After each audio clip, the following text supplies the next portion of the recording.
주님의 은혜가 함께 하시기를 축복합니다. 그 오늘은 지난주 설교에 이어서 좀 연결해서 복음을 전해야 할 때라는 제목으로 말씀 나누도록 하겠습니다. 지난주에 우리가 하나님 나라, 예수님은 하나님 나라를 줄기차게 선포하셨다.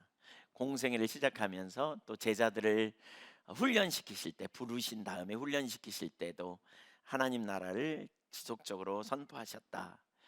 그리고 이제 부활 승천하시기 직전에 너희는 가서 모든 민족을 제자로 삼아 아버지와 아들과 성령의 이름으로 세례를 베풀고 내가 너희에게 분부한 모든 것을 가르쳐 지키게 하라, 이렇게 말씀하셨다 그랬죠. 그리고 위로부터 오는 능력을 힘입어서 복음을 전하라. 성령이 임하시면 너희가 증인이 되리라라고 하셨습니다. 그러니까 우리 모두가 주님의 제자로서 그러한 사역을 감당해야 합니다.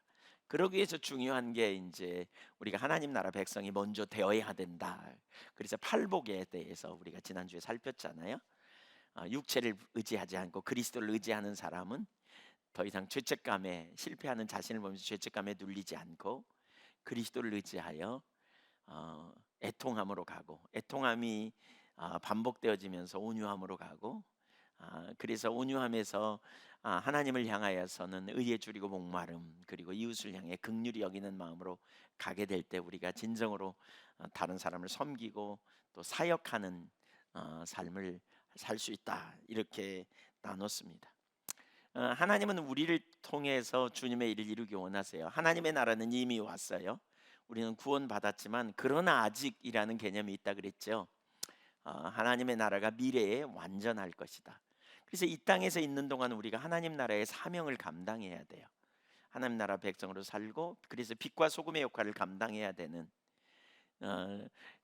그러면서 우리가 지난주에 그 빌립보서 2장 15절에 거스리고 또 어그러지고 거스르는 세대 가운데서 빛의 역할을 감당해라 그랬죠. 사실 이 부분은 범위가 되게 넓죠. 여러 부분에서 이 세대의 특징, 그러니까 로마서 12장 2절에 너희는 이 세대를 본받지 말고 그랬어요. 그러니까 거스르고 어그러지는 세대를 본받지 않고 이 세대에서 빛의 사명을 감당해야 될 일이 우리에게 있어요. 또 다른 한 측면에서 본다면 우리가 복음을 전해야 될 사명이 있어요. 마태복음 24장 14절에 보면 이런 표현이 있죠. 같이 읽어볼까요? 이 천국 복음이 모든 민족에게 증언되기 위하여 온 세상에 전파되리니 그제야 끝이 오리라. 그러니까 그 천국 복음이 모든 민족에게 증언되기 위해서 온 세상에 복음이 전파될 텐데 그제야 이 세대가 끝나고 오는 세대, 그리스도가 재림하는, 그리고 오는 세대 천국이 열려진다, 이렇게 말하고 있죠. 우리가 이미 봤지만 예수님이 왕노릇하시는, 대적을 멸하고 왕노릇하시는 삶이고, 그 일을 위해서 우리가 할 일 중에 중요한 한 부분은 뭐예요? 모든 민족에게 복음을 전하는 거예요. 예루살렘과 온 유대와 사마리아 땅 끝까지 이르러 증인되어서 복음을 전하는 일, 이 일을 우리가 해야 돼요. 그러니까 복음 전파의 사명은 우리 모두가 잊어서는 안 되는 중요한 사명이라는 거죠. 우리가 약 4년 전에 관계중심 전도 오스카 탐슨이 쓴 책을 가지고 시리즈로 우리가 쭉 설교를 살펴봤었죠. 그 오스카 탐슨은 이렇게 잔잔한 호수에 돌을 하나 탁 던지면 동심원이 생기잖아요. 그 동심원처럼 우리 한 사람 한 사람이 예수를 믿게 되고 복음을 알게 될 때에 구원받은 하나님의 백성에게는 당연히 옆에 사람에게 그 영향을 미치게 된다는 거죠. 이게 초대교회였어요. 갑자기 모르는 사람에게 멀리 가서 복음을 전하기보다는 예루살렘에, 그 다음에 유대에, 그 다음에 사마리아에, 더 나아가 땅끝까지. 그래서 거기 동심원에서 말하는 그 7가지의 동심원을 얘기하는데 그거 한번 올려줘 보실래요? 우선 가장 첫 번째가 자신이죠. 내가 예수 만났어, 구원받을 길이 알았어, 영원한 생명이 뭔지 우리가 발견했다면 우리 가장 가까운 가족에게 우리는 그 책임이 있다는 거죠. 가족에게 당연히 사랑하는 사람에게 전하려고 하겠죠. 알면. 그래서 가까운 사람에게 영향을 미치는 거죠. 가족, 함께 사는 가족, 그다음에 친척, 좀 떨어져 있지만 친척, 그다음에 친한 친구들에게, 그다음에 이웃, 사업 동료나 뭐 동역, 함께 하는 사람들이나 이런 사람들에게, 그다음에 아는 사람들, 짜장면 배달 온 사람, 뭐 세탁소 주인, 뭐 이런 분들, 아는 사람들, 그리고 모르는 사람 X에게 복음을 전하는, 그러니까 이러한 일을 통해서 복음이 증거된다. 그래서 오스카 탐스는 관계가 되게 중요하다 그랬어요. 그래서 우리가 관계 맺는 법을 그때 나누기도 했고요. 관계 중심 전도가 교회 가운데 회복돼야 될 중요한 전도다. 관계 중심 전도, 능력 전도, 이 두 가지를 되게 중요하다라고 우리가 그때 나눴어요. 우리는 어쨌든 주변에게 복음을 전해야 돼요. 이번에 극동방송에서 하는 프로젝트를 통해서 주변에 가까운 사람들에게 우리가 직접 전하지 못해도 그 복음을 전할 기회로 삼아 우리가 해야 되겠다라고 하는 거죠. 자, 그 사명을 어떻게 감당할 것인가, 네 가지를 살펴보려고 하는데, 첫째, 복음을 들어야 믿을 수 있습니다. 복음을 들어야 믿을 수 있어요. 그러니까 복음이라는 말은 기쁜 소식이잖아요. 우리 구약에서 복음이 뭔지 살폈죠. 이사야 52장 7절 같은데, 복음이 뭡니까? 포로로 잡혀간 그들에게 하나님의 통치를 벗어나면서 이방의 통치를 받으면서 억압이 가득한 그들에게 하나님이 다시 그들을 통치하시겠다. 이게 복음이잖아요. 이게 좋은 소식이에요. 기쁜 소식이죠. 어떤 소식이 우리에게 기쁜 소식인가? 사실 우리가 다른 사람에게 줄 수 있는 최고의 축복이 뭡니까? 바로 복음 전하는 일입니다. 왜 그래요? 하나님의 통치를 인간이 벗어나면서, 에덴 동산에서 벗어나면서 결핍에 이르렀거든요. 하나님의 통치를 떠나면서 인간에게 문제가 왔잖아요. 어려움이 왔어요. 그런 인간을 구원하기 위해 하나님의 아들이 오셨어요.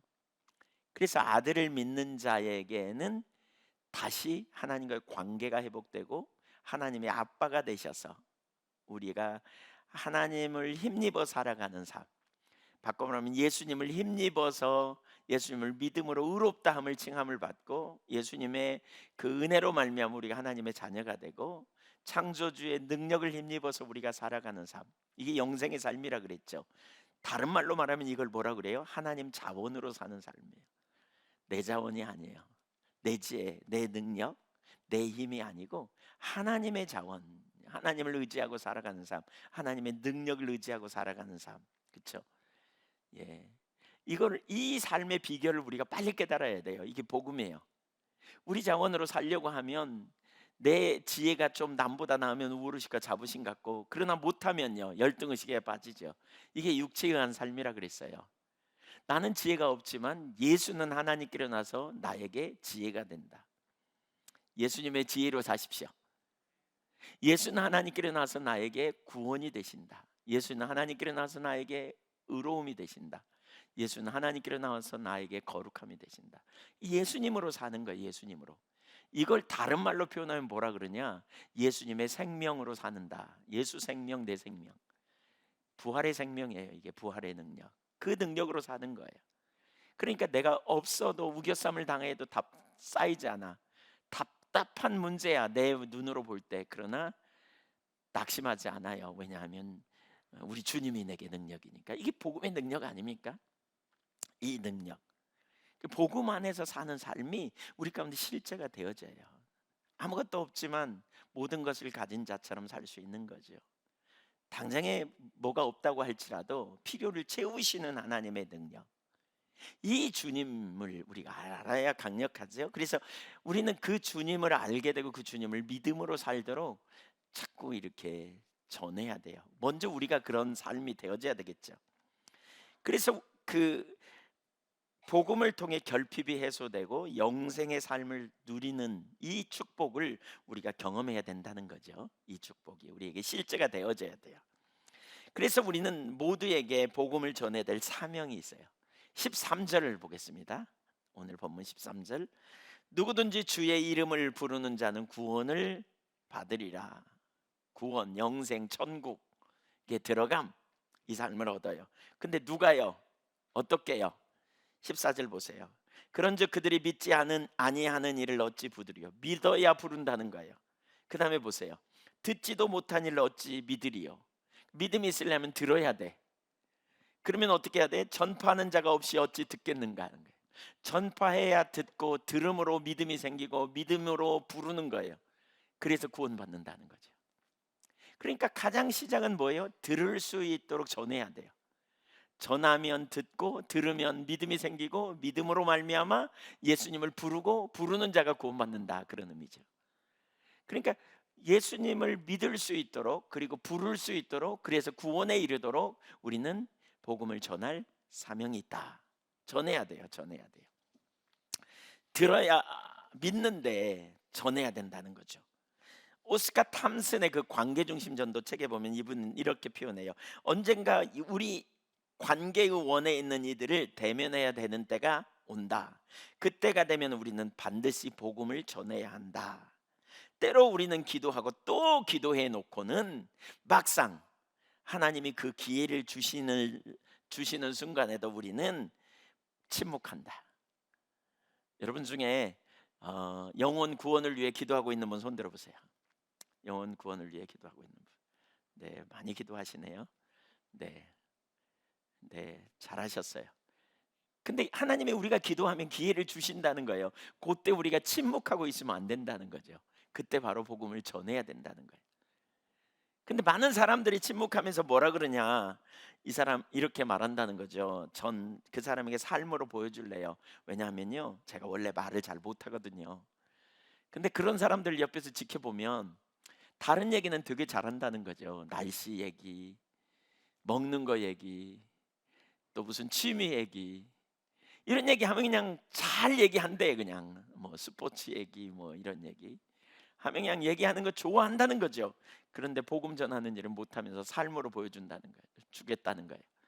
만약에 그런 사람이 있다면 두 가지를 생각해라.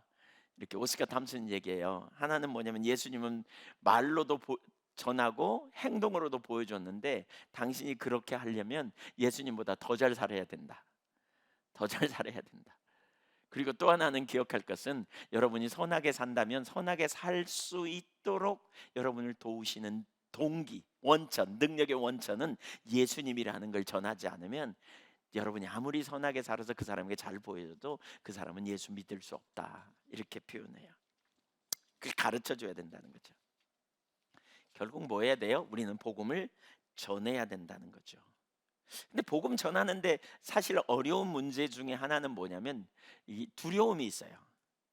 내가 복음 전하면 이렇게 받아들일까? 복음 전하면 저 사람이 안 받아들이면 어떻게 해? 복음 전하면 저 사람이 안 믿으면 어떻게 해? 뭐 이런 두려움 같은 게 있다는 거죠. 네, 견고한 진처럼. 왜 그럴까요? 두 가지를 생각해 볼 수 있는데 그 중에 하나는 우리 안에 확신이 부족해서 그래요. 우리 안에 복음이 우리를 구원하는 유일한 하나님의 처방, 오직 예수 그리스도 안에 있어야 진정한 생명이 있다는 걸, 예수님만이 우리의 구원을 위한 유일한 처방이라는 분명한 확신이 없기 때문에 우리가 그렇게 되기가 쉽다는 거죠. 로마서 1장 16절에 바울 사도가 이렇게 말하거든요. 내가 복음을 부끄러워하지 아니하노니 이 복음은 모든 믿는 자들에게 구원을 주시는 하나님의 능력이 됨이라. 먼저는 유대인에게요, 또한 헬라인에게로다. 그러니까 바울 사도가 복음을 부끄러워하지 않는다. 복음을 부끄러워하지 않는데, 복음 전하는데 부끄러워하지 않는데, 왜 그래요?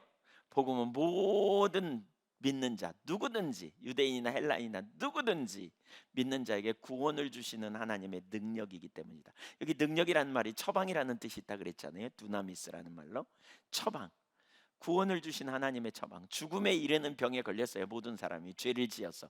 죄를 범하면 죄의 삭은 사망이라 그랬잖아요.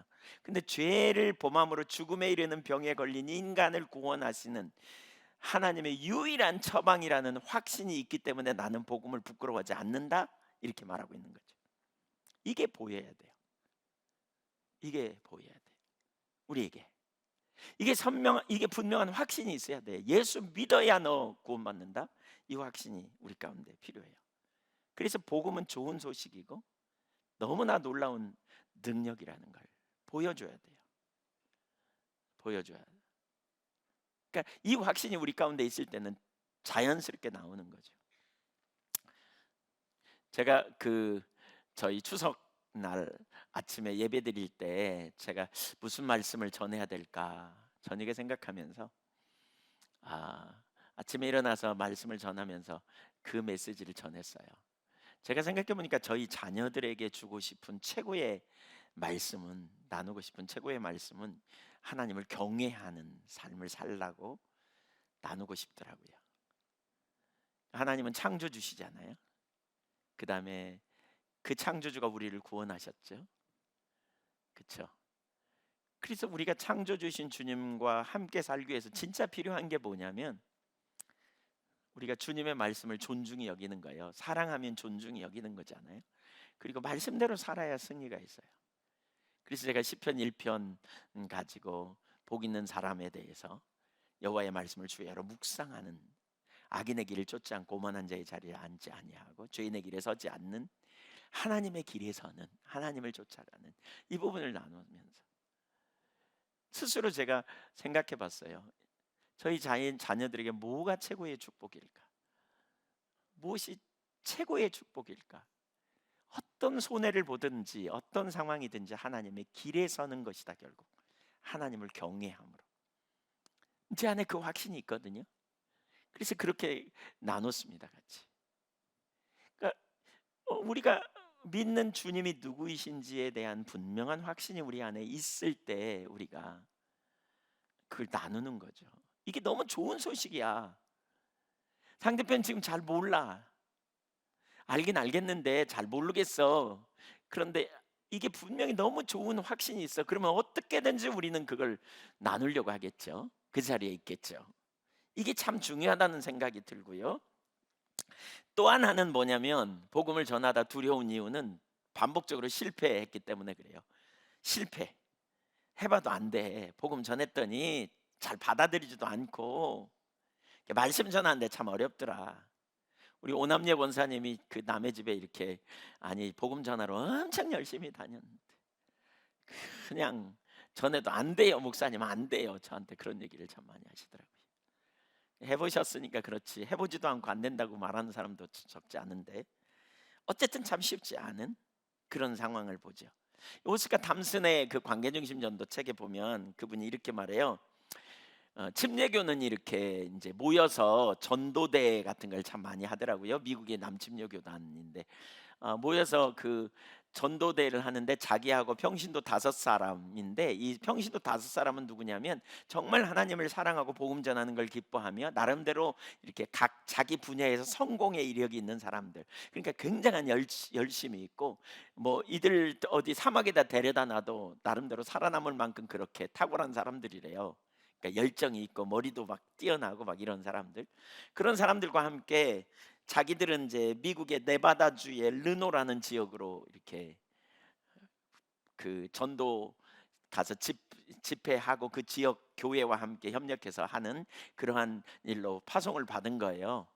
근데 거기 갔더니 공항에서 그 교회 담당자가 마중을 나와가지고 공항에서 교회까지 가는데 적어도 5번 이상 이 지역은 바이블 벨트가 아니라고. 그러니까 무슨 얘기냐면 성경에 기초한 그러한 어떤 그 세계관에 기초한 지역. 미국은 특별히 그런 게 아주 많잖아요. 근데 남부를 중심으로. 근데 그런 지역이 아니기 때문에 여기서는 복음 전화도 잘 안 받아들인다고 이 말을 5번이나 하더라는 거예요. 안 된다는 말을 처음부터 복음 전하러 온 사람한테 막 집중적으로 얘기한 거죠. 예, 설득시키는. 은연중에 우리가 부정적이면 그렇게 되기가 참 쉬워요. 네. 어쨌든 그리고 갔더니 이제 그 지역에서 거기 교회에서 이제 그들에게 이제 집회를, 그러니까 그 어떻게 전도를 할 것인지 이런 부분 소개하는 자리에서 한 마디씩 하라고 그러면서 또 사회자가 이 지역은 복음 전하기가 어려운 지역이라고 또 그러더라는 거예요. 네, 너무 잘 안 된 지역. 그때 함께 간 형제 중에 한 분이 그랬다는 거죠. 형제님들, 이곳에서 복음 전하기 어렵다는 말씀을 여러 번 들었습니다. 저도 알 것 같습니다. 그런데 한 가지 여쭤보고 싶습니다. 여러분이 복음 전하다가 일어날 수 있는 최악의 일은 무엇일까요? 이렇게 물었대요. 복음 전하다가 일어날 수 있는 최악의 일이 뭘까요? 그랬더니 어린아이 하나가 앞에 이제 다들 조용하고 침묵하는데 어린아이 하나가 죽는 거요 그러더라는 거예요.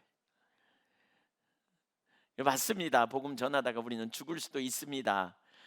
그러나 최근에 그런 일이 있었습니까? 미국에서 그런 일이 있었습니까? 그랬더니 다들 조용한 거예요. 그런 일이 안 일어났죠, 아무도. 네.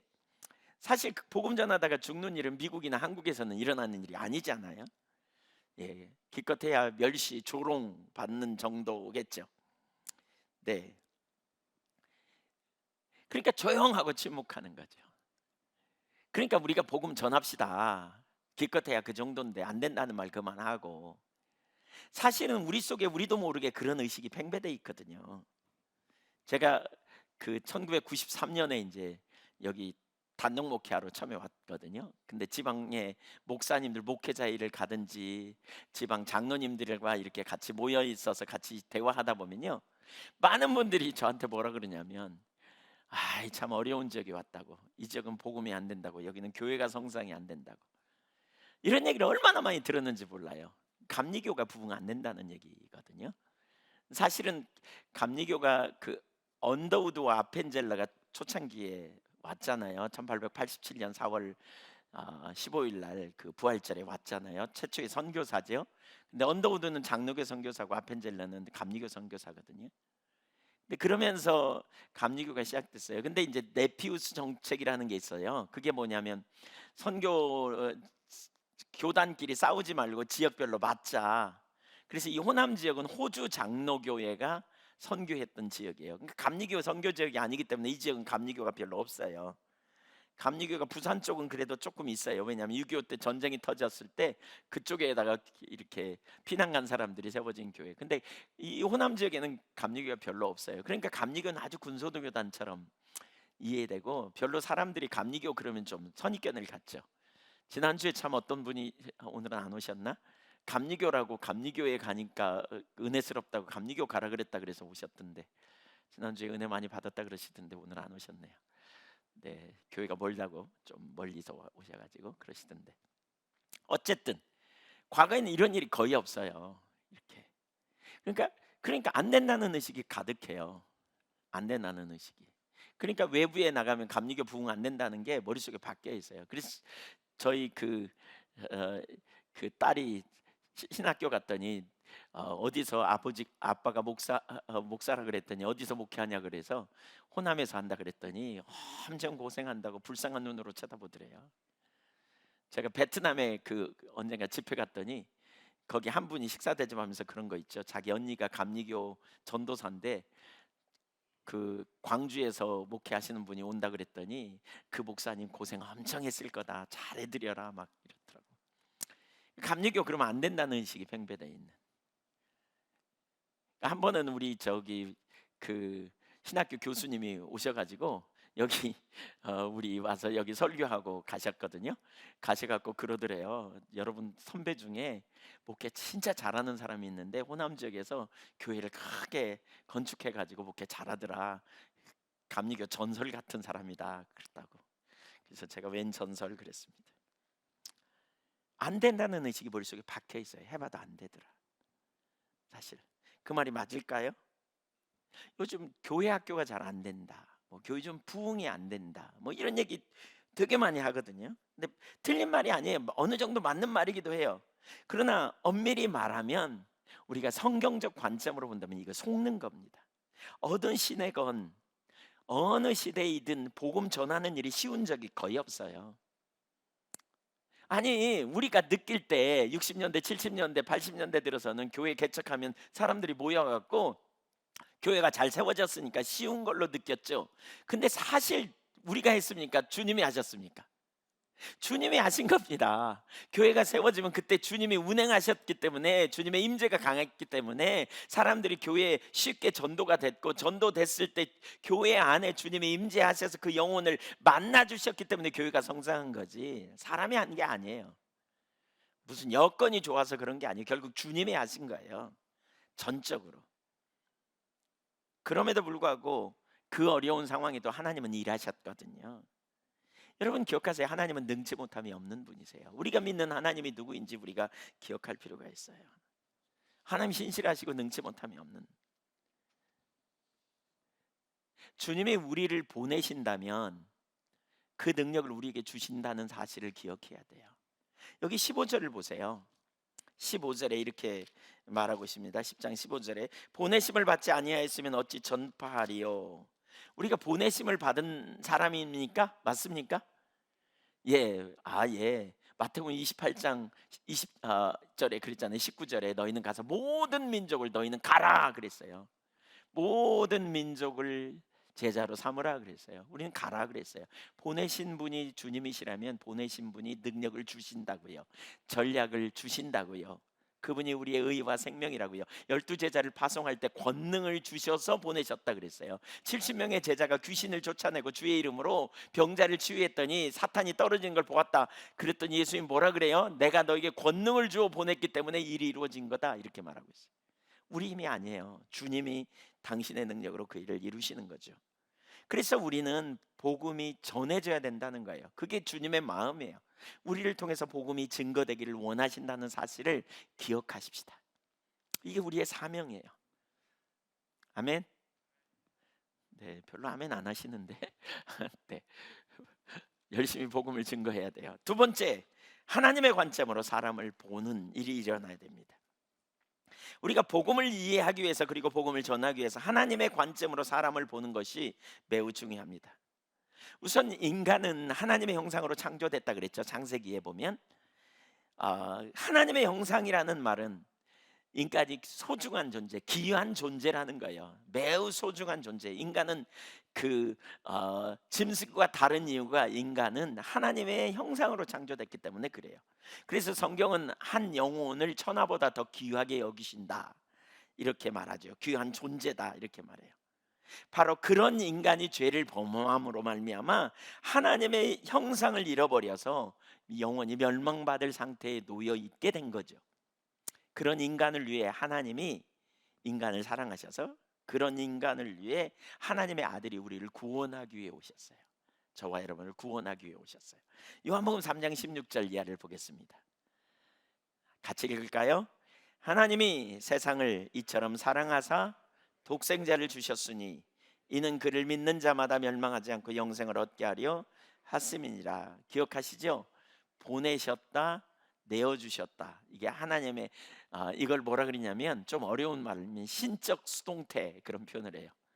그러니까 하나님이 행하신 일, 그 결과로 말미암아 그러니까 신적 수동태는 항상 뭐냐? 하나님이 보내셨다, 하나님이 내어주셨다. 누구를? 예수님을. 하나님이 그 예수님을 살리셨다. 이게 다 신적 수동태예요. 하나님에 의해 이루어진 일이라는 거예요. 이게 뭘 보여주느냐? 하나님의 사랑을 보여주는 거예요. 하나님의 능력을 보여주는 거예요. 하나님이 우리를 위해 아들을 아끼지 않고 내어주셨고, 십자가에서, 그리고 그 아들이 죽은 가운데서 아들을 일으키셨어요. 살리셨어요. 왜요? 우리를 의롭다 하시기 위하여. 우리에게 생명으로, 그분의 생명으로 우리가 살 수 있도록 하기 위하여. 이게 이제 하나님의 사랑과 은혜이죠. 자, 17절 보겠습니다. 하나님이 그 아들을 세상에 보내신 것은 세상을 심판하려 하심이 아니요 그로 말미암아 세상이 구원을 받게 하려 하심이라. 18절, 그를 믿는 자는 심판을 받지 아니하는 것이요 믿지 아니하는 자는 하나님의 독생자 이름을 믿지 아니함으로 벌써 심판을 받은 것이니라. 하나님이 세상을 사랑하셔서 구원하기 위해 아들을 보내어 주셨어요. 심판하려고 보낸 게 아니라는 거죠. 구원하려고. 그런데 사람들이 그 예수님을 믿지 아니하면 이미 믿지 아니함으로 이미 심판을 받았다, 이렇게 말해요. 뭐에 대한 심판이에요? 모든 인간이 죄를 범했고 죄의 결과 사망을 얻게 되었다. 그러니까 우리가 지은 죄를 심판받은 거예요. 그래서 그 결과는 뭐냐? 사망이에요. 사형 선고예요. 사형 선고. 죄를 범했고 모든 사람은 사형 선고를 받은 자들이라는 거예요. 이미 사형 선고를 받은 자들, 집행이 아직 유보된 상태의 사형 선고를 받은 자들, 그런 상태에서 하나님이 인간을 구원하기 위해 예수 그리스도를 보내셨는데, 그 예수 그리스도를 믿음으로 말미암아 모든 자들이 구원받았어요. 이게 무슨 얘기예요? 사형 선고를 어떤 사람이 받았다. 그 사람이 용서받을 유일한 길이 하나 있거든요. 뭔지 아세요? 대통령이 사면령을 내려야 돼요. 그러면 용서받아요. 근데 하나님이 우리를 위한, 사형 선고를 받은 우리를 위한 사면의 길을 내신 거예요. 그 길이 뭐예요? 예수 그리스도예요. 예수 그리스도를 믿음으로 말미암아 사면 받을 길이 열렸던 거죠. 그래서 누구든지 예수를 믿으면 이제 그 형 집행 정지를 받고 우리는 사면을 받아서 하나님의 자녀로서 우리는 석방되고 자유케 되는 놀라운 역사가 일어난 거죠. 그러나 반면에 예수를 믿지 않는 사람은 사형 선고를 받은 자로서 형 집행을 기다리고 있는 자들이에요. 언제 올지 몰라. 언제든지 집행이 된다는 거죠. 이미 사형이 확정됐기 때문에. 그래서 아직 집행되지 않았을 뿐이에요. 이것이 인간의 상태라는 거예요. 왜 사형수 이야기 이런 거 보면 왜 그런 얘기 나오잖아요. 언제 집행될지 몰라서 항상 불안해. 어느 날 자기 이름, 자기 번호를 부르면서 면회, 그러면 두렵다는 거예요. 두려워. 진짜 면회야? 그 면회 가는 길로 이렇게 가는 거예요. 가다가 왼쪽으로 가면 면회고 오른쪽으로 가면 형장, 사형 집행 장소. 근데 가까이 가는데 갑자기 자기 그 뭐죠, 간수들이 자기 팔을 딱 양쪽에서 끼면 이제 끝장난 거죠. 그리고 오른쪽으로 틀면 그냥 털썩 주지 않는 데잖아요. 이게 인간의 상태예요. 하나님이 우리 코끝에서 호흡을 거두시는 날에 인간은 영원히 멸망받을 그 사형이 집행되는 현장에 가게 된다는 거예요. 이게 인간의 상태예요. 하나님의 관점에서 사람을 볼 수 있어야 돼요. 여러분, 다른 사람을 바라보면서 이 관점으로 보여야 돼요. 그렇지 않으니까 어떤 사람은 잘 나가는 것 같고, 어떤 사람은 좋은 집에서 사는 것 같고, 저 사람은 그냥 돈도 많아가지고 펑펑 쓰고 그 자녀들도 그냥 떵떵거리고 금수저 삶을 사는 것처럼 보이고, 그러면 우리는 엄청 부러워하죠. 저 사람은 참 부럽다, 저 사람 참 부럽네. 우리는 그러고 있잖아요. 그 사람에게는 아무 필요도 없는 것처럼 느끼기도 하고. 그러나 하나님의 관점으로 본다면요, 그 사람이 예수를 믿지 않는다면 사형 선고를 받은 자이고 사형 집행이 언제 될지 모르는 상태에 있는 사람이라는 거예요. 이것을 아는 것이 얼마나 중요한지 몰라요. 하나님의 관점으로 인간을 이해해야 복음을 이해해요.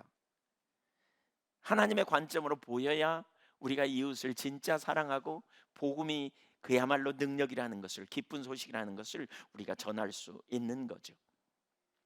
오스카 탐슨의 글을 좀 더 읽어보겠습니다.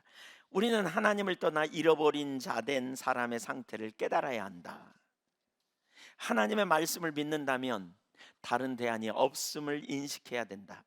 주님이 없으면 인간은 잃어버린 바 된다고 기록하신 성경 말씀 그대로다. 원하는 논리를 이끌어내기 위해 온갖 신학적 이론을 끌어내릴 수 있을지 몰라도 결국 그리스도가 없는 자는 잃어버린 자요, 그리스도 없는 지옥에서 영원한 형벌을 받게 될 자다. 영원한 형벌. 우리는 종종 복음을 사람들이 거부하지 않을 수준으로 희석시키는 일을 한다. 예를 들면 기복신앙, 세상에서 잘 되는 거, 물질적인 축복. 그러니까 다른 사람의 영혼을 그런 눈으로 보는 거예요. 물질적으로 괜찮고 문제 없으면 저 사람은 예수 안 믿어도 잘만 삽시다, 이렇게 생각하면서 복음 전하는 생각을 못하는 거죠. 하지만 성경 전체에 명백해요. 성경 전체에 관통하는 분명한 가르침은 뭐라 그럽니까? 예수 없이는 죽음이에요.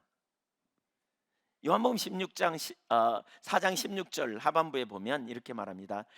예수께서 이르시되 내가 곧 길이요 진리요 생명이니 나로 말미암지 않고는 아버지께 올 자가 없다. 사도행전 4장 12절도 한번 읽어볼까요? 시작. 다른 이로서는 구원을 받을 수 없나니 천하 사람 중에 구원을 받을 만한 다른 이름을 우리에게 주신 일이 없음이라 하였더라. 예수 없이는 구원받을 수 없다는 거예요. 요한 1서 5장 12절 보세요. 요한 1서 5장 12절. 아들이 있는 자에게는 생명이 있고 하나님의 아들이 없는 자에게는 아들이 있는 자에게는 생명이 있고 아들이 없는 자에게는 생명이 없다 그랬어요. 근데 여기 아들이 있는 자 여기 그 있는 자에 해당하는 헬라어 에콘이라는 말은 현재 분사입니다. 가지다, 에코라는 단어에서 나오는 가지다라는 말의 현재 분사. 그러니까 지금 현재적으로 내가 아들을 믿는 자, 내 마음에 주로 영접한 자에게는 뭐가 있다? 생명이 있다. 아들이 우리에게 생명 자체로 우리 안에 와서 거하신다는 거예요. 생명은 뭐예요? 살려요. 생명은 뭐예요? 말씀대로 살 수 있도록 능력을 주시고요, 깨닫게 하시고요, 우리를 이끌어 주시고요. 생명은 무슨 일이 있어요? 우리를 지혜로서 우리를 올바른 길을 가르치고 전략을 주시고요, 우리를 거룩하고 온전하게 빚어 가시는 일을 하세요. 우리는 주님의 생명 안에 있음을 기억해야 돼요. 우리는 혼자 사는 게 아니에요. 그게 갈라디아서 2장 20절이에요. 내가 그리스도와 함께 십자가에 못 박혔다. 이제는 내가 사는 게 아니다. 내 안에 누가 산다? 그리스도가. 그 그리스도는 어떤 분이다? 나를 사랑해서 나를 위해 자기 자신을 버리신 분이야. 이제 내가 사는 것은 그분을 신뢰하는 거야. 그분을 믿는 거야. 한계 안에서 눌리는 게 아니고, 문제가 있을 때 그분에게 문제 해결책을 구하고, 힘이 없을 때 힘을 달라고 구하고, 지혜가 없을 때 지혜를 구하고, 그 능력으로 사시기를 축복합니다. 이게 생명으로 사는 거예요. 이게 주님의 생명으로 사는 거예요. 여러분, 우리 안에는 생명이 있어요. 그 생명이 우리를 살려요. 아멘. 저와 여러분을 죽도록 내버려 두지 않아요. 살리시는 영이에요. 살리는 영이 우리에게 안에 계신다고요. 이게 부활의 생명이에요. 이게 부활의 생명이에요. 아무것도 없는 자처럼 헤매지 마세요. 아무것도 없는 자처럼 낭망하지 마세요. 환경이 눌린다고 낭망하지 마세요. 좌절하지 마세요. 고통 가운데 눌리지 마세요. 우리 주님이 우리를 위하여 죽으실 뿐 아니라 살아나셨어요. 저와 여러분을 의롭다 하시고 이 땅에서 계속 의로운 신분을 유지하도록, 우리가 의롭다고 칭함을 받는데 이 땅에서 계속 의로운 신분을 유지할 수 있도록 우리에게 말씀을 깨닫게 하시고, 우리가 선한 삶을 살도록 도우시고, 우리가 만나는 문제 가운데 하나님의 능력을 의지하여 살 수 있도록 그런 삶을 살게 하시고, 결정적으로 마지막 주님의 심판대 앞에 설 때 우리를 의롭다고 변호해 주시는 분. 그래서 주님이 부활하시고 사신 거예요. 살아계신 주, 나의 참된 소망, 걱정 근심 전혀 없네. 여러분도 그렇습니까? 살아계신 주, 그분이 우리의 소망이세요. 생명으로 우리 안에 와 계신다고요. 지금 그 말이에요. 여기 믿는 자는 생명이 있어요. 생명이 있어요. 하나님의 아들을 믿는 자는, 아들이 있는 자, 믿음으로 믿어 그 안에 내주하고 계시면 생명이 있어요. 생명이 있는데 죽는 것처럼 죽을 표정 그만 짓고요, 생명이신 주님께 전략을 구하고 지혜를 구하고 능력을 구하여 그 능력으로 사시기를 축복합니다. 그게 영생의 삶이에요. 그게 구원의 삶이고요, 그게 하나님 자원의 삶이에요. 네, 그게 하나님 자원의 삶이에요. 안 된다고 말하지 마세요. 생명이신 주님이 우리 안에 우리를 살리세요. 우리 새롭게 하세요. 우리 인도에 가세요. 우리가 만나는 환경에서 전략을 주시고 길을 내주시는 주님이세요. 우리는 그 주님을 의지하고 살아가는 거예요. 아들을 믿는 자는 생명이 있어요. 아들이 있는 자는 생명이 있어요. 여러분 안에 아들이 계십니까? 여러분 안에 아들이 계십니까? 하나님의 아들이 여러분에게 있으면 여러분에게 생명이 있어요. 생명이 있어요. 성령은 살리는 영으로 우리 안에 오셨어요. 얼마나 신나는지 모르겠어요. 이게 얼마나 놀라운지 모르겠어요. 이게 복음의 능력이에요. 이게 복음의 능력. 그래서 우리가 점점 아들의 인격을 닮아가고요, 아들로 인하여 우리가 완전한 삶으로 변화되는 일이 일어나요. 예수님이 바로 그 일을 위해 오신 거예요. 그래서 십자가에서 우리의 모든 죄를 대속하시고 우리에게 영원한 생명을 주시는 놀라운 능력의 역사를 이루신 거예요. 아들이 없는 자는 잃어버린 자예요. 생명이 없는 자예요. 예수님의 유일한 처방, 예수님이 우리의 유일한 처방이에요. 이미 사형 선고 받은 자가 사면 받기 위한 특별 사면의 길을 하나님이 내셨는데 예수 그리스도예요. 오스가 탐슨의 글을 좀 더 보면, 그분을 알지 못하는 잃어버린 자들을 생각하며 우리는 울어야 한다. 하나님의 관점으로 그분을 잃어버린 자들을 생각하며 울어야 한다는 거예요. 이미 그리스도가 없으면 아무 소망 없이 처절하게 잃어버린 자라는 사실을 깨닫기 전까지 인간은 변할 수 없다는 거죠. 달라질 수 없어요. 그리스도가 필요한 거죠. 정말 주님 없이는 살 수 없는 자임을 인식하는. 그래서 우리가 우리 그 7개의 동심원 안에 있는 그 우리의 가까운 가족, 친구, 이웃들을 향해 어떤 눈으로 바라봐야 되느냐, 바로 이 눈이 필요하다는 거죠. 그들을 위해 눈물을 흘리며 잃어버린 영혼들이 돌아오도록 은혜를 부어달라고 구하는 거예요. 우리의 사랑하는 어머니, 아버지, 우리의 자녀, 사랑하는 사람, 친한 친구들, 이웃이나 직장 동료들, 우리가 아는 지인들, 그리스도가 없다면 그들은 잃어버린 자예요. 이들의 상태를 생각하며 근심해야 한다. 그리고 그들의 상태를 생각하며 눈물을 흘려야 된다. 그들에게는 시간이 얼마나 남았는지 우리는 알 수 없지만 많이 남아있지 않다. 오스카 탐스는 그런 표현을 해요. 그렇기 때문에 더더욱 예수 그리스도의 이름으로 다른 이들을 대면하는 일이 필요하다라고 말합니다. 이 긴박성, 예수님 없이는 모든 사람이 멸망받게 된다고 성경은 말하고 있잖아요. 우리가 외모로 사람을 보면서 그 사람의 외모를 보면서 그 기준이 하나님의 관점이 아니고 다른 관점으로 보면서 돈도 많고 나름대로 행복하게 사니까 괜찮을 것 같지 라고 생각하죠. 똑똑하니까, 잘 나가니까 아무 문제 없지 라고 생각하기가 쉽다는 거죠. 예수 믿지 않아도 될 것처럼. 근데 이건 완전히 잘못된 생각이라는 거죠.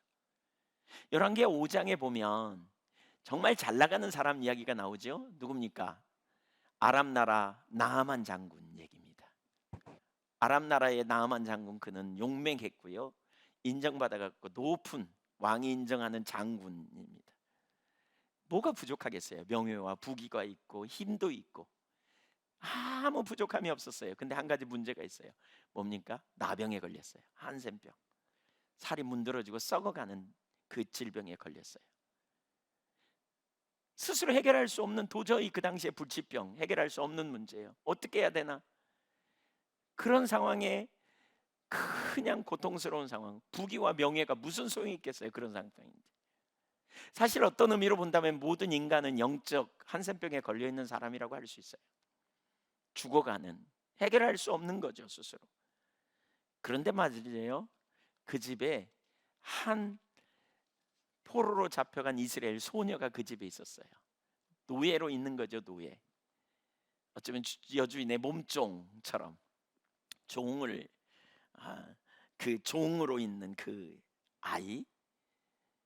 평상시에 생각하면 그 아이는 뭐 내놓을 게 있겠어요? 감히 주인 나만 장군 앞에 나가지도 못하는 수준의 어쩌면 그런 아이였을 거예요. 근데 이 아이가 알고 있는 기쁜 소식이 있어요. 처방, 그 나아만 장군이 치유될 수 있는 처방을 알고 있었던 거죠. 누굽니까? 엘리사. 그 소녀는 가만히 있을 수도 있어요. 그 소녀는 그냥 아무 말도 않고 있을 수 있어요. 자기가 나서 가지고 괜히 그 한마디 들을 수도 있겠다 싶어서 아마 어쩌면 침묵하도 있을 수 있어요. 어쩌면 그 엘리사에게 가서 만약에 못 나왔다면 어떻게 될까, 이런 생각도 가질 수 있어요. 그러나 이 소녀에게는 확신이 있었던 것 같아요. 그래서 엘리사에게 가면 반드시 우리 주인은 치유받을 거다. 그래서 그걸 알리는 거죠. 어떻게 됐습니까? 결과적으로 그 나아만은 소녀의 말을 듣고 엘리사에게 갔고 거기서 치유를 경험하게 됐어요. 이게 바로 복음의 능력인 거죠. 저와 여러분이 어쩌면 우리가 전하려고 하는 사람에 비하면 그 포로로 잡혀간 소녀처럼 보잘것없을 수도 있어요. 진짜 내놓을 게 아무것도 없을 수도 있어요. 그러나 그 사람에게 필요한 메시지를 우리는 가지고 있는 거죠. 기쁜 소식, 영혼 구원에 대한 기쁜 소식. 모든 인간이 영적 한센병에 걸렸고요, 그들의 부귀, 명예가 무슨 소용이 있겠어요? 하나님 없이 사형 선고를 받은 자들에게 우리는 그들에게 전할 핵심 처방을 가지고 있는 거죠. 그게 무엇인지를 아는 거예요. 우리가 하는 사람들의 상태 하나님의 관점으로 볼 수 있어야 되고요. 그들에게 처방을 전할 때 그들이 변화되고 달라질 수 있다는 거죠. 여러분 주변의 사람들을 어떤 눈으로 바라보십니까?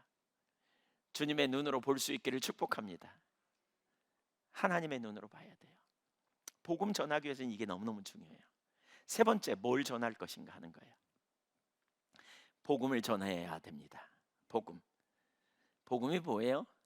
예수 그리스도입니다. 로마서 1장의 복음은 예수 그리스도다. 우리가 지난 주간에도 살펴봤죠. 최근에 살펴봤습니다. 예수님이 누구이신지, 예수님 안에서 우리 삶의 의미가, 예수님 안에 있는 우리의 삶의 의미가 무엇인지, 예수 믿는 사람들이 어떤 자리로 가게 되는지, 이걸 전하는 거죠. 문제는 오늘날 많은 사람들이 이 복음을 잘 몰라요. 그러니까 모든 인간이 죄를 범했다는 사실을 알고, 그 다음에 죄를 범했기 때문에 하나님이 내신 유일한 처방이신 하나님의 아들 독생자 예수 그리스도, 그러니까 인간의 상태, 그 다음에 예수님이 누구이신지, 이걸 우리가 올바로 알고 전하는 자리에 가야 돼요. 단순하지만 간단한 메시지를 전할 만큼 우리는 준비되는 게 참 필요해요. 훈련되는 일이 되게 필요하죠. 오스카 탐슨의 관계중심 전도의 한 이야기를 소개합니다. 그분이 군의 서점에 가서 책을 사려고 갔는데 자기 수업을 듣는 한 학생이 도움을 청하더래요. 교수님, 제가 좀 어려운 일이 있는데 저 좀 도와주세요. 그래서 뭐냐고 물어봤더니 그 며칠 있다가 자기가 불신자를 장례를 치러야 되는데 어떻게 해야 될지 모르겠다는 거죠. 예수 믿고 돌아가신 사람 장례 치르는 건 쉬워요. 근데 예수 안 믿고 돌아가신 분 장례 치르는 건 사실 좀 어렵거든요. 지옥 갔다고 이렇게 말할 수도 없고 대놓고 말하기도 좀 그렇고, 하여튼 이 장례가 참 쉽지 않아요. 그래서 30분 후에 내 사무실로 오면 같이 나누자고, 대책을 생각해 보자고 그래가지고 30분 후에 이제 그 교수 사무실에서 만난 거죠. 그래가지고 언제 장례를 치르냐고 이렇게 물어봤대요. 그랬더니 모르는데요 그러더래요. 그래서 무슨 얘기냐고, 아직 그 연락 안 해봤냐고 그랬더니 아니 아직 아니라고. 그래서 무슨 얘기냐고 그랬더니 아직 안 돌아가셨다고. 그러니까 아직 안 돌아가셨는데 미리 생각하는 거죠. 그래서 그게 무슨 얘기냐고, 이제 복음을 전하면 되지 않냐고 그랬더니 우리 삼촌은 너무 지성적이고 지적이고 강해서 주변에 그 사람들이 가까이 가기가 쉽지 않다고, 제가 가까이 가는 것도 어렵다고. 그런데 갑자기 폐에 문제가 생겨가지고 지금 호흡이 곤란해져서 돌아가시려고 하는 상황이라고. 그러자 오스카 탐슨이 들으면서, 그러니까 마태복음 18장 19절에 두세 사람이 내 이름으로 구하면 응답하리라고 하셨지 않나고, 그러면서 우리가 지금부터 그 형제님의 삼촌과 지옥 사이를 가로막고 그 예수님을 영접하게 해달라고 같이 기도하자고, 이렇게 이렇게 기도하자고. 그러면서 뭐라 그러냐면, 삼촌의 문제는 지식이 아닙니다. 죄를 깨닫지 못하는 것이 문제입니다. 이 되게 중요한 얘기거든요, 사실. 그러니까 지적 토론을 얘기하는 게 아니고 뭐예요? 그 삼촌에게 죄인이라는 사실을 깨닫게 해주는 일이 필요하다는 거예요. 그러니까 복음 전할 때 참 중요한 게요, 그 사람과 무슨 세상 얘기해서 접근하는 게 아니고요, 인간이 죄인이다, 당신 죄지었다, 우리 모든 사람이 죄를 범했다, 이걸 깨닫는 게 관건이에요. 그래서 하나님과의 관계에 깨졌고 하나님께 잃어버린 자가 되었고 결국 심판이 있다, 이걸 깨닫게 해주는 게 되게 중요해요. 그러니까 저는 복음 전하면서 사람들에게 되게 전하면 그렇게 표현하거든요. 여기 방 안에 제가 자주 나누잖아요. 공기에 여기 먼지가 있냐 없냐, 있어요 없어요? 보여요 안 보여요? 안 보일 뿐이지 우리는 죄가 있다. 우리 손톱 밑에 여기 후벼서 현미경으로 놓고 보면 깨끗한 것 같죠? 우리 깨끗한 것 같잖아요. 그래서 뭐 먹고 이렇게 빨아먹기도 하는데 저는 봤어요. 이 손톱 밑에 벌레가 있다는 걸 봤어요. 현미경 밑에서 미생물이 안 보이면 깨끗한 것 같지만 죄가 있다. 그러면서 죄가 무엇인지를 좀 설명하면 대부분의 사람들이 죄인이라는 걸 인정해요, 받아들이. 근데 이게 되어져야 돼요. 이게 되어져야 돼요.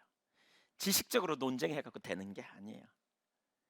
그러면서 그 죄로 말미암아 하나님과의 관계가 깨지고 결국 죄의 싹은 사망이고 심판이고, 그래서 거기서부터 회복될 길이 있음을, 그래서 예수 그리스도가 오셨고 예수 그리스도로 말미암아 우리가 구원받을 길임을 분명히 가르치는 게 너무너무 중요해요. 자, 그러면서 이렇게 말해요. 이제 하나님께 환경을 움직이셔서 삼촌을 그리스도께 인도해 달라고 간구합시다, 이렇게 말했어요. 예. 그랬더니 그러면서 함께 기도했다는 거죠. 둘이 거기서 잠깐 동안 그 즉시 기도하는 거죠. 앞으로 합시다 그러고 잊어버리는 게 아니라 즉시 기도한 거예요. 그런 다음에 이렇게 말해요. 지금 복음을 들고 듣고, 그러니까 복음을 가지고 삼촌과 대면한 사람이 있나요? 그랬더니 네, 사람들이 교회에 가자고 여러 번 권했어요. 되게 이런 식으로 권하잖아요. 교회 갑시다 이렇게 권하지 복음을 전하는 건 아니죠. 그러자 오스카 탐정이 그 얘기가 아닙니다. 삼촌께, 사랑하는 삼촌, 지금까지 제가 들은 소식 중에서 가장 좋은 소식을 삼촌에게 들려드리고 싶어요 하면서 예수님이 누구인지, 예수님이 무엇을 행하셨는지, 그것이 자신의 삶에 어떤 의미가 있는지 나눈 사람이 있냐는 말입니다. 이렇게 물어봐요. 그러면서 삼촌에게 현재 삼촌의 필요와 그리스도의 공급하심을 직접적으로 제시하고, 죽어가는 사람에게 뭐가 필요하겠어요? 죽음 이후의 세상이죠. 그리스도가 삼촌을 위해 행하신 일을 받아들여야 한다고 간곡한 마음으로 권면한 사람이 있느냐는 말입니다. 이렇게 물어봐요. 그랬더니 이 학생이 솔직히 삼촌이 제 말을 들을지 모르겠네요. 그랬더니 뭐라 그러냐면요, 형제님, 그건 삼촌이 내리실 결정 아닙니까? 우리가 할 일은 삼촌이 결정을 내렸을 때 무엇을 얻고 결정을 내리지 않았을 때 무엇을 잃게 될 것인지를 알리는 것입니다. 예수 믿으면 하나님의 자녀가 되고 거기에 생명이 있습니다. 그러나 예수님을 믿지 않게 될 때에 우리는 하나님과의 관계가 끊어지고 그 다음에 우리는 영원히 멸망한다고 성경은 말하고 있다고. 그래서 삼촌으로 선택을 할 수 있도록 해줘야 되지 않냐고. 이렇게 나눴더니 몇 주 후에 복도에서 만났대요. 그래가지고 너무 반가워하면서 난생 처음으로 자기가 복음을 전했다는 거죠. 신학생이 난생 처음으로 삼촌에게. 그랬더니 삼촌이 받아들였다는 거죠. 아주 단순한 진리로 대답했을 때 삼촌이 이렇게 말했다는 거예요. 내가 종교적인 이야기는 많이 들었다.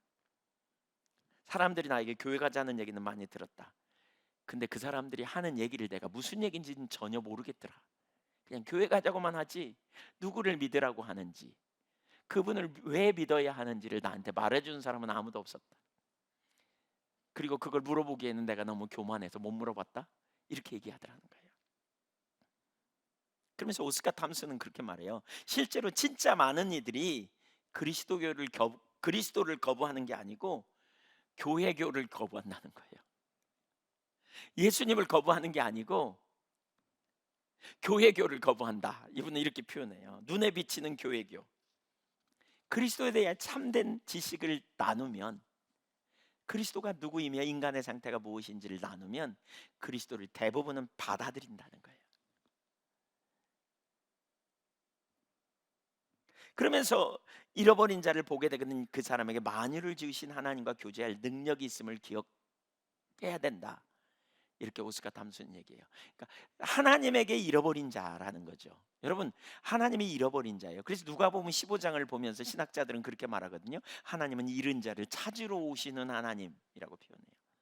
잃은 은전을 찾으러, 잃은 양을 찾으러 가신 것처럼 잃은 자를 찾으시는 하나님이다. 그래서 그 하나님이 누구인지, 어떻게 찾으러 오셨는지를 제대로 소개하면 인간은 잃어버린 하나님의 형상이 있지만 그럼에도 불구하고 하나님과의 관계로 돌아갈 수 있다는 거예요. 이걸 기억하면서 복음을 전하라고 말하고 있어요. 네, 우리는 복음을 전해야 돼요. 우리가 전해야 될 복음, 그리스도, 인간이 누구이고 왜 예수가 필요한지, 예수님이 우리에게 어떤 분인지, 무슨 일을 이루어 놓으셨는지, 이걸 전해야 된다는 거죠. 유일한 해결책, 영생, 그 복음의 능력 아래 우리가 그런 삶을 살고요, 그렇게 복음을 전하여 다른 사람들이 주께로 돌아오게 하는 이러한 영역을 우리가 나눠야 된다는 겁니다. 네 번째, 하나님께 쓰실 수 있도록 자신을 내어드리라. 하나님은 능력의 하나님이십니다. 전도는 누가 하냐? 하나님이 하십니다. 따라서 전도는 하나님이 하신다. 근데 우리를 쓰세요. 사람을 쓰세요. 예. 그래서 여기 15절을 보세요. 15절 다시 읽어볼까요? 보내심을 받지 아니하였으면 어찌 전파하리요? 기록된 바 아름답도다 좋은 소식을 전하는 자들의 발이여함과 같으니라. 하나님이 보내신다니까요. 복음을 전하도록 보내세요. 우리를. 당신의 능력으로 하지 않고 왜 우리를 보내실까요? 왜? 우리를 통해서 하시는 거죠. 전에도 나눴지만 제가 죽성교회 전에 있던 교회에서 진짜 한계를 경험했거든요. 그러니까 저의 삶을 누가 어떻게, 그러니까 지금까지 오면서 제가 하나님의 어떤 제 목회의 그 근거, 목회의 어떤 그 전환점을 말하라고 한다면 저는 죽청교회에서의 경험을 말하거든요. 그러니까 자자일촌한 마을 106가구가 사는데 105가구가 친척인 그 마을에서 제가 할 수 있는 게 아무것도 없었다 그랬잖아요. 복음을 전할. 그래서 시간만 때우고 거기서 떠겠다 그러는데, 저를 부르신 분이 하나님이시고 저를 그 마을로 보내신 분이 하나님이시고 그 마을의 상황을 아시는 분이 하나님이신데 가만히 있어, 나를 그냥 여기 보냈을 리가 없잖아? 이런 생각이 제가 들었어요. 그래서 어느 날은 제가 그런 생각을 했어요. 전도하러 갔다가 사람들이 하도 안 받아들이니까 천사 한 명만 보내달라고. 천사는 능력이 있잖아요. 그래서 하룻밤에 5가정씩만 가정 방문 좀 해주면 어떨까 싶었어요. 가가지고 예수 믿으라고 천사가 설득하는데도 안 믿으면 그 다음 날 방문해가지고 목을 팍팍 밟으면서 너 믿을래 안 믿을래 그러면 아마 안 믿을 사람 없을 거예요. 그렇죠? 아무리 즐겨도 일주일, 뭐 더 즐기면 한 달이면 다 나올 것 같아. 이렇게 하면 너무 좋겠다 싶어서 그 기도를 한참 했어요. 제가 하나님 천사 한 명 보내주십시오. 천사 한 명. 둘도 필요 없습니다. 한 명이면 됩니다. 천사 한 명. 제가 천사가 오면 5가정씩 방문해서 다 돌아오게 할 수 있으실 것 같았어요. 어느 날 성경을 보다가 전도에 미련한 것으로 한다. 그래서 그만뒀습니다. 전도에 미련. 하나님이 보실 때 전도는 미련해 보여. 그렇지만 그걸로 한다는 거죠. 사람을 통해서 일해 가신다는 거죠. 그러나 기억할 사실은 우리가 나가면 우리의 능력으로가 아니라 당신의 능력으로 행하시는 걸. 그래서 전략을 달라고 기도하면서 복음을 전했을 때 사람들이 교회에 돌아왔다 그랬잖아요. 여러 사람을 교회로 인도했다 그랬잖아요. 그렇지만 그들이 구원을 받을 만큼 삶이 변화되지 않았어요. 그래서 저는 교회 온다고 구원받는다고 믿지 않아요. 인격적인 주님을 만나야 돼요. 말씀이 깨달아져야 돼요. 비춰지고요. 성령의 조명으로 알게 돼서 전환이 일어나야 돼요. 인식의 혁명이 일어나는 일이 일어나야 돼요. 그래야 바뀌어요. 그래서 기도하는 가운데 성령님이 강력하게 임하시면서 그들을 바꿔놓으셨다 그랬잖아요. 근데 이게 저는 제가 경험한, 제가 만난 하나님의 능력이에요. 사역은 이렇게 하는구나. 그게 저가 여기까지 오는 경험이고요. 그때 이후로 좌절하고 낭망하는 자리에 거의 안 갔어요. 그러니까 물론 과정이 있었지만 더 이상 낭망이나 좌절하지 않아요. 교회에 문제가 생기거나 어려움이 생겨도, 왜냐하면 주님의 교회니까 주님이 당신의 능력으로 이 교회를 세우시고 당신의 능력으로 이 교회를 변화시키고 새롭게 하실 능력이 있음을 제가 잘 알았어요. 낭망하지 않아요. 우겨쌈을 당해도 쌓이지 않고 답답한 일을 당해도 낙심하지 않는 이유가 거기 있어요. 여러분 기억하세요. 우리 주님이 누구이신지를 우리가 기억할 필요가 있어요. 그러니까 아무리 힘들고 아무리 고통스럽고 아무리 문제가 생겨도 그것 때문에 더 이상 낭망하거나 포기하거나 좌절하지 않게 되는, 왜? 주님이 하실 걸 알기 때문에. 그러니까 그때 이후로 제 마음이 너무나 놀랍게 변해요. 그 지방의 장로님 중에 한 분이 저를 보면서 그런다니까요. 전 목사님 참 좋아요. 그래서 어느 날 물어봤어요. 자꾸 좋다 그래서. 왜요? 그랬더니 목사님 너무 긍정적이잖아요. 그래요. 낭망해야 될 것 같은데 낭망 안 하고 참 긍정적이고 그래서 좋아요. 그래서 제가 왜 긍정적인 것 같으세요? 이렇게 물어봤어요. 그랬더니 글쎄요, 원래 성격인가? 제가 그게 아니에요. 저는 한계 너머의 주님의 능력을 본 사람이에요. 저는 그 능력을 알아요. 그 능력이 뭔지. 능력이 없지만 우리 주님이 함께 하실 때 거기 능치 못함이 없음을 제가 알아요. 그냥 그래요? 참 그래야 그거 참 대단하네요. 지금 생각해봐도 그렇고요. 저는 이게 우리 모든 성도님들이 다 이렇게 되면 좋겠어요. 한계 아래서 눌리는 게 아니고요. 우리 주님이 능력이에요. 주님이 능력이에요. 믿으십니까? 네, 오스카 탐순이 그런 표현을 하거든요. 우리의 하나님이 누구신지 잊어버리지는 않았는가? 때로 우리는 이렇게 기도한다. 하실 수 있거든 도와주세요. 그런데 이렇게 기도하는 사람은 하나님의 전능하심을 망각했다는 증거를 보여주는 거다. 그러면서 우리는 주권자 대신 하나님의 광대하심과 능력을 이해하기 힘들다. 하나님은 하나님의 피조물을, 그러니까 하나님과 하나님의 피조물을 깨달은 시편 기자는 많은 시간을 들여 별과 달과 해를 하나님이 손으로 지으신 많은 것들에 대해 이야기했다. 시편 19편에도 보면 그런 하늘이 하나님의 영광을 선포하고 궁창이 그 손으로 하신 일을 노래하는도다. 그러면서 하나님의 행하신 일을 찬양하거든요. 그러니까 하나님의 행하신 일이 얼마나 놀라운지. 그래서 이분은 이런 표현을 해요. 오스카 탐슨은 그 책에 빛은 1초에 29만 9,792km의 속도로 간다. 1년에 9조 4,670만 킬로를 움직인다. 뭐 1년에 이걸 광년이라 그러잖아요. 광년. 빛이 1년에 가는 거리 9조 4,670만 킬로. 근데 지구에서 가장 가까운 별은 켄타우루스좌의 알파성이라는 별이래요. 이 별은 여기서는 안 보이고 남극에 가야 보이는, 남극에서만 볼 수 있는 별이래요. 제가 남극에 가서, 아니 저기 그 남아공 가가지고도 이렇게 그 별 찾아보려고 그러고, 뉴질랜드 가서도 그랬더니 가장 밝은 별이 아마 그 별일 거라고 이렇게 그러더라고요. 그 별. 근데 그 별을 제가 오늘 밤에 가서 봤다 치면 그 별이 그 별에서 우리에게 오기까지 시간이 얼마나 걸리냐면 4.33년이 걸린대요. 내가 오늘 본 빛이 4.33년 전에 출발해서 우리 가운데 오는 거예요. 가장 가까운 별이. 은하수 하나에 이쪽 끝에 있는 별과 이쪽 끝에 있는 은하수가 엄청나게 많잖아요. 근데 그 별 이쪽 끝 10억 광년이 걸린다죠. 10억 광년. 그러니까 뭐 거기 가려면 엄청나게 먼. 근데 은하수가 한두 개입니까? 수십 개, 수백 개죠. 그러니까 우주가 얼마나 커요. 우리가 상상할 수 없을 만큼 우주는 크죠. 누가 지으셨어요? 누가 지으셨어요? 그분이 여러분에게 누구예요? 아빠예요. 그 하나님이 우리에게 아빠라고요. 그러니까 하나님이 얼마나 크고 놀라우신지 우리는 그분을 아버지라고 불러요. 물론 아무나 부르는 게 아니에요. 예수님 믿는 자들이 하나님을 아버지로 불러요. 그 하나님이 주도권을 가지고 일해 가신다는 거예요. 그 하나님이 당신의 능력으로 역사하시는 거예요.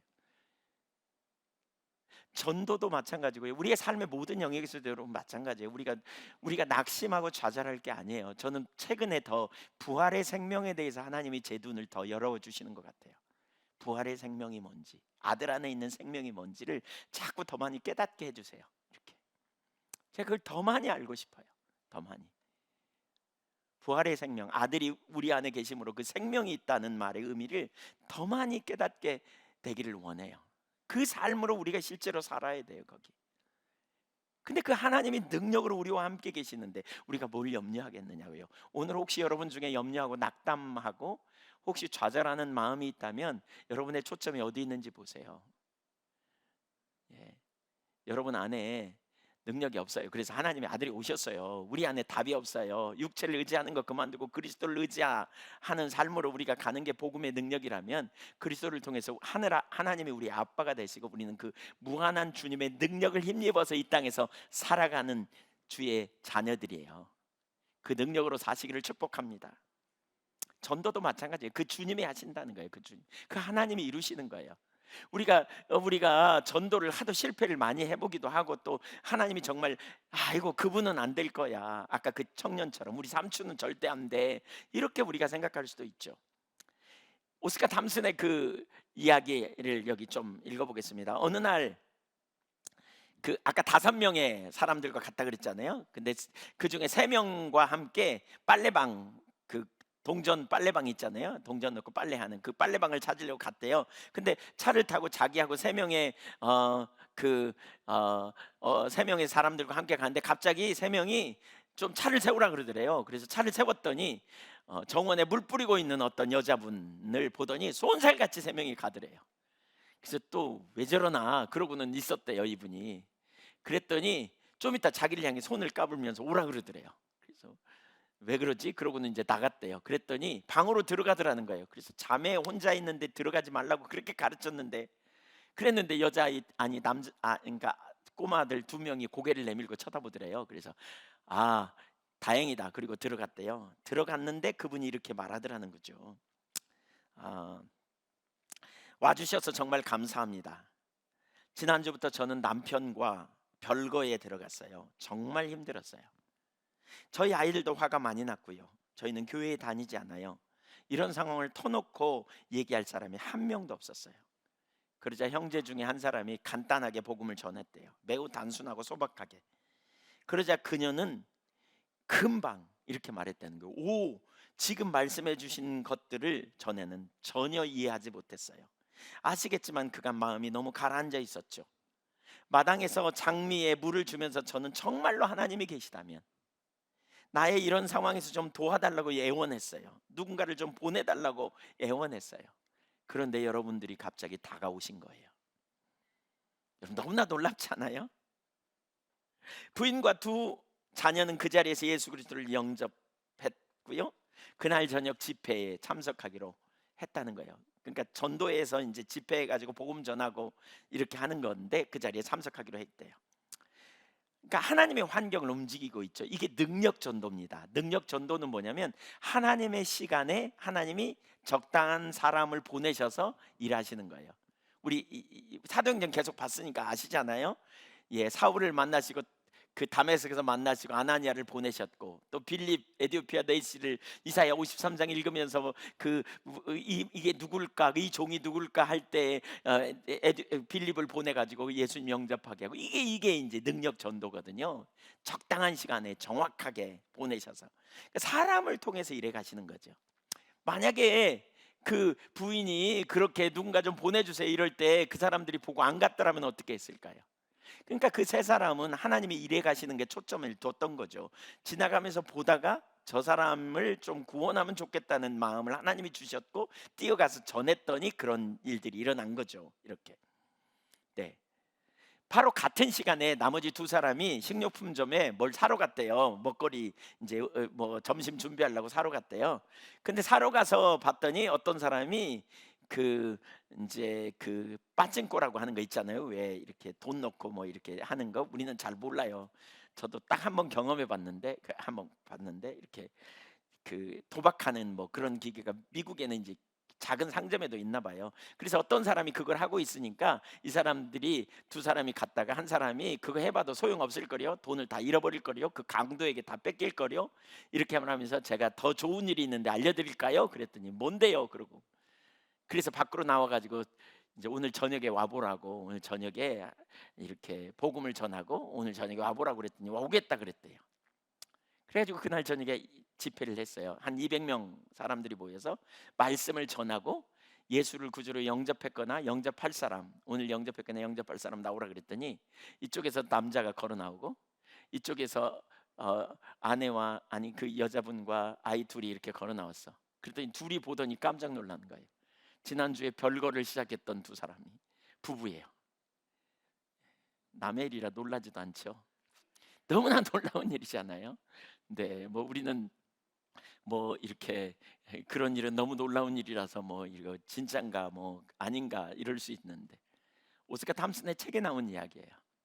너무나 놀라운 일이 일어난 거죠. 그래서 그들이 어떻게 됐겠어요? 예수님 영접하고 화합하고 잘 먹고 잘 살았더라. 그건 제가 만들어낸 얘기입니다. 뒤에는 어쨌든 그러고 화합하게 된 거죠. 너무나 놀라운. 사실 인간적으로 이렇게 조정해 내릴 수 있을까요? 불가능해요. 전적인 하나님의 능력이죠. 전적인 하나님의 역사죠. 하나님 능치 못함이 없는 거죠. 하나님만 하실 수 있는 크기의 일을 하나님은 이루세요. 하나님은 모든 영혼이 구원받기를 원하셔서 그러한 일들이 이루시는 분이심을 우리가 기억할 필요가 있어요. 전도는 하나님이 하신다. 따라서 보세요. 전도는 하나님이 하신다. 그런데 우리를 통해서 일하신다. 그래서 우리는 중보기도 해야 돼요. 중보기도 해야 돼요. 영혼을 만나달라고, 죄를 깨닫게 해달라고, 변화시켜달라고. 영적인 관점으로 보며 우리는 그 영혼들을 봐야 돼요. 사실 우리의 복음을 전하는데 상당히 방해되는 것 중에 하나가, 일본에 가서 보니까 일본 사람들은 이렇게 남에게 패 끼치는, 개인주의가 발달해가지고요, 남에게 패 끼치는 일을 하는 것을 그렇게 꺼려한대요. 그래서 복음 전하는 걸 아주 어려워하더라고요. 남에게 폐를 끼칠까봐, 방해할까봐. 근데 의외로 그래서 복음 못 전해요. 근데 지난번에 한국 사람들이 가가지고 복음을 공원에서 전했대요. 신고하면 걸리기도 하고 그런데요. 근데 그냥 전했대요. 그랬더니 진짜 많은 사람이 예수님을 받아들이더랬잖아요. 깜짝 놀랐다는 거예요. 오늘날 남에게 패 끼칠까 싶어서 우리는 잘 못합니다. 특별히 젊은이들. 이렇게 하면 귀찮게 하고 패 끼친다는 의식이 오늘날 우리 속에 상당히 팽배되어 있습니다. 근데 여러분, 누가 물에 빠져가지고 허우적대고 있는데 그를 건질 수 있음에도 불구하고 패 끼칠까 봐 그냥 지나가는 사람 아무도 없잖아요. 하나님의 관점으로 본다면 우리는 영혼을 그런 눈으로 봐야 한다는 거죠. 우리가 다리를 놓으면 주님이 주님의 능력으로 그 일을 이루실 거예요. 특별히 이번에 극동방송 우리가 다리를 놓으면 훈련된 전도자들을 통해서 복음이 제시될 거고요. 우리는 그 일을 위해 중보하고요. 그러면 하나님이 그 영혼을 구원하시는 놀라운 일로 우리를 초청하고 계세요. 우리가 사랑하는 사람들에게 복음을 전해서 그들이 구원받을 수 있도록 해야 합니다. 이것이 우리의 사명입니다. 복음이 그렇게 땅끝까지 전도될 때 주님이 오십니다. 저와 여러분을 초청하시는 주님의 초청에 믿음으로 응해서 우리 모두가 쓰임받는 믿음의 종들이 다 되기를 주님의 이름으로 축원합니다. 네, 잃어버린 영혼을 우리가 바라보십시다. 놓쳤다면. 저도 개인적으로 그런 사람들을 찾으려고 생각하고 있습니다. 기도하고 있습니다. 그래서 제가 한 사람이라도, 제 주변에는 안 믿는 사람이 거의 없습니다. 그래서 제가 아는 사람 식당이 생각이 나서 제가 이제 내일부터 계속 그 식당 가서 밥 먹으려고 합니다. 이제 내일부터 계속. 그래서 적어내려고요. 그리고 예수님 영접케 하려고요. 우리가 그렇게 이번 기회를 통해서 적극적으로 나서서 문 영혼이 구원받는 놀라운 일에 쓰임받기를 주님의 이름으로 축원합니다. 같이 기도하겠습니다.